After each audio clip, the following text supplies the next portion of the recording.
Hello everyone, I welcome you all to my YouTube channel. अगर आप मेरे channel पे न्यू हैं तो प्लीज़ इसको सब्सक्राइब करना ना भूलें और अपने फ्रेंड्स के साथ भी शेयर करें।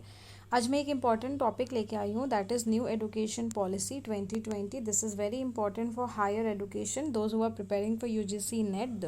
दे I am sure they are aware of the topic of higher education, और उसमें एक ये टॉपिक अभी रिसेंटली 2020 में आया है and this is very important topic. So मैं जस्ट कवर करूँगी कुछ इंपॉर्टेंट पॉइंट्स में अपडेट लेके आई हूँ। सो उससे आपको आप उसको राइट डाउन भी कर सकते हो और आप उसको रीड भी कर सकते हो कि एग्ज़ाम में अगर कुछ भी क्वेश्चन इससे रिलेटेड है तो आप कवर कर सको। तो मैं एक बताना चाहती हूँ कि एजुकेशन पॉलिसी 2020 में ये न्यू अपडेट आया है अबाउट कि एजुकेशन पॉलिसी आया है। ये अराउंड 34 ईयर्स के गैप के बाद एक नया एजुकेशन पॉलिसी आया है under the governmentship of mister Narendra Modi. And the education policy in India has been debated extensively in this decade. The national education policy was released by the Ministry of Education. UGC NET education policy is important topic in the upcoming exam. ये बहुत ही ज़्यादा important topic है and इसका मैं एक summary and कुछ features लेके आई हूँ कि लाइक व्हाट इज़ दिस, इसमें क्या क्या चेंजेस आया है। So just let's begin.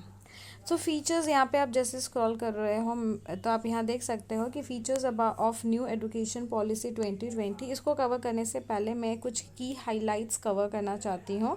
की हाइलाइट्स मैं देखना चाहती हूँ कि इसमें कुछ कुछ की हाइलाइट्स है। जैसे फर्स्ट आप देख सकते हो, the first education policy was formulated bye Indira Gandhi in the year 1968। पहला इंदिरा गांधी ने फॉर्मुलेट किया था 1968 में। Second education policy Rajiv Gandhi ने बनाया था 1986 में।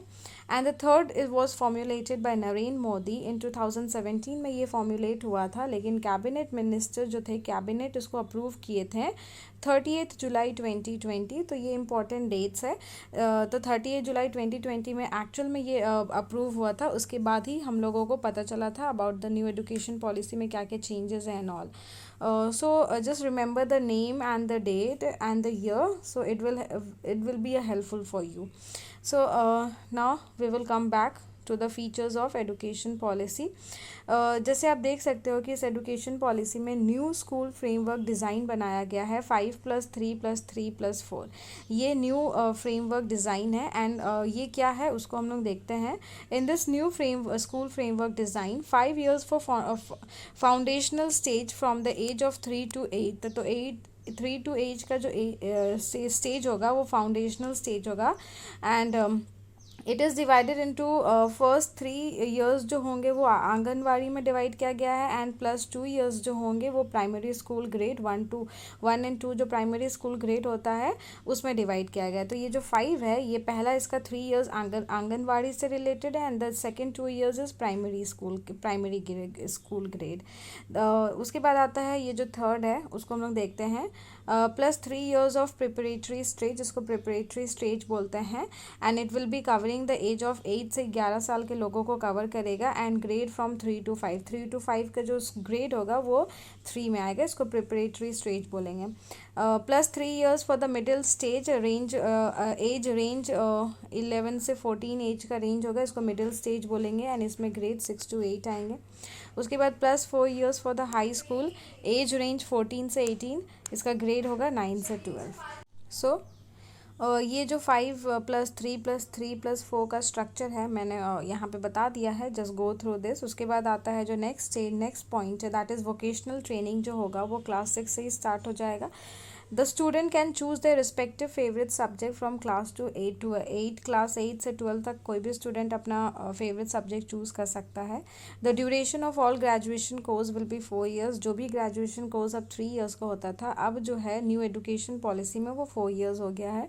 All graduate will have 1 major course and 1 minor course, like science students who is having maths as a major subject can opt for music as a minor subject। So basically graduation में एक major subject होगा and एक minor subject होगा। जैसे अगर आप maths के student हो और अगर मैथ्स ऑनर्स कर रहे हो तो ये आपका मेजर सब्जेक्ट होगा, बट उसके अलावा आप माइनर सब्जेक्ट में म्यूज़िक, ड्राइंग, आर्ट्स कुछ भी रख सकते हो, ठीक है। तो this is mandatory. One teacher next point is one teacher one training board set होगा, एक टीचर एक ट्रेनिंग बोर्ड ही के थ्रू सबको ट्रेनिंग दिया जाएगा।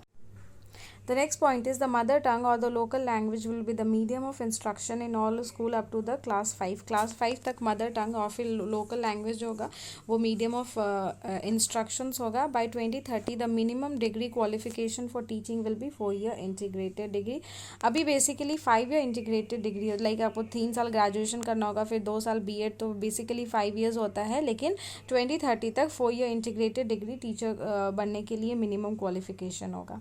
एंड एक और की हाईलाइट है, जस्ट मैं अपडेट दे दूँ कि अभी हम लोग पहले ग्रेजुएशन करते हैं, फिर पोस्ट ग्रेजुएशन करते हैं, फिर पीएचडी के लिए प्रिपेयर करते हैं। पीएचडी फिर 3 इयर्स का होता है, लेकिन अगर जिसको हायर एजुकेशन के लिए में पीएचडी एंड रिसर्च करना है तो अब उनको एक रिसर्च पेपर रखना होगा। उनका 4 इयर्स का ग्रेजुएशन के बाद वो डायरेक्टली जो है पीएचडी के लिए अपेयर हो सकते हैं। बीच में जो मास्टर्स डिग्री था वो शायद हटा दिया गया, तो this is just a little update for you. मैं की हाईलाइट्स भी कवर कर चुकी हूँ। सो I think these points are important for you and from a exam point of view, and I want you to go through this. मैं इसका PDF अपने Telegram channel पे अपलोड कर दूँगी, आप वहाँ से भी डाउनलोड कर सकते हो, वहाँ से भी देख सकते हो। अगर ये वीडियो मुझे आपको पसंद आया तो please like, subscribe and share. Thank you.